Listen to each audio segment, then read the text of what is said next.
The Land of Red Apples by Zitkala Sa. There were 8 in our party of bronzed children who were going east with the missionaries.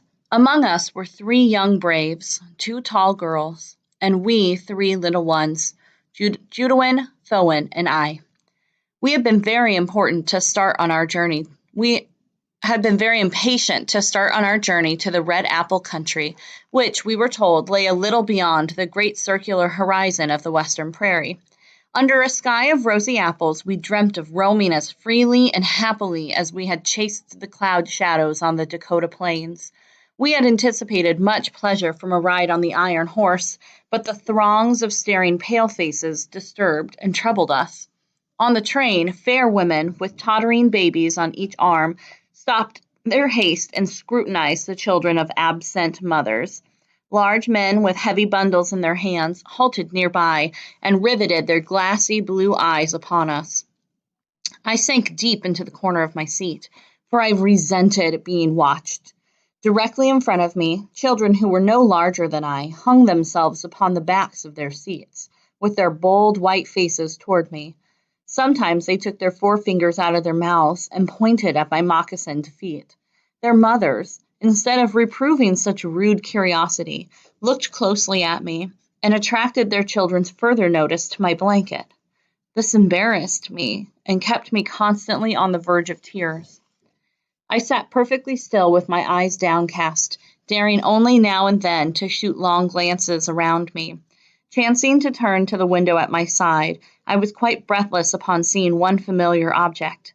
It was the telegraph pole, which strode by at short paces, very near my mother's dwelling, along at the edge of a road thickly bordered with wild sunflowers. Some poles like these had been planted by white men.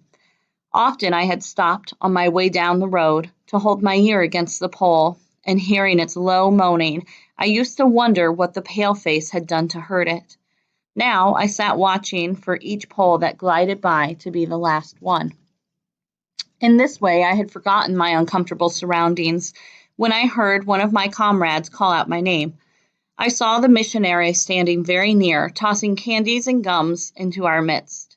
This amused us all, and we tried to see who could catch the most of the sweetmeats. Though we rode several days inside the iron horse, I do not recall a single thing about our luncheons.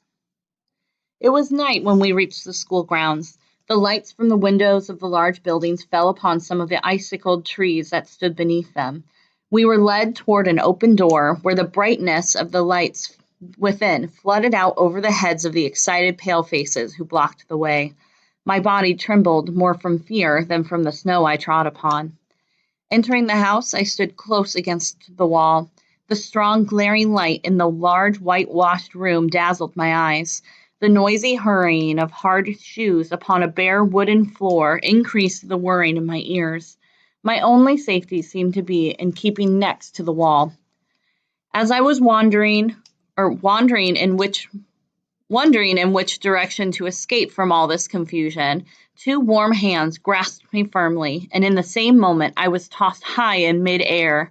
A rosy-cheeked, pale-faced woman caught me in her arms. I was both frightened and insulted by such trifling. I stared into her eyes, wishing her to let me stand on my own feet, but she jumped me up and down with increasing enthusiasm. My mother had never made a plaything of her wee daughter. Remembering this, I began to cry aloud. They misunderstood the cause of my tears and placed me at a white table loaded with food. There our party were united again. As I did not hush my crying, one of the older ones whispered to me, "Wait until you are alone in the night." It was very little I could swallow besides my sobs that evening. "Oh, I want my mother and my brother Dawe. I want to go to my aunt," I pleaded, but the ears of the pale-faces could not hear me. From the table we were taken along an upward incline of wooden boxes, which I learned afterward to call a stairway. At the top was a quiet hall, dimly lighted. Many narrow beds were in one straight line down the entire length of the wall. In them lay sleeping brown faces, which peeped out just of the coverings. I was tucked into bed with one of the tall girls because she talked to me in my mother's tongue and seemed to soothe me. I had arrived in the wonderful land of rosy skies, but I was not happy, as I had thought I should be. My long travel and the bewildering sights had exhausted me. I fell asleep, heaving deep, tired sobs. My tears were left to dry themselves in streaks, because neither my aunt nor my mother was near to wipe them away. This was written by Zicala Sa and was published in 1921.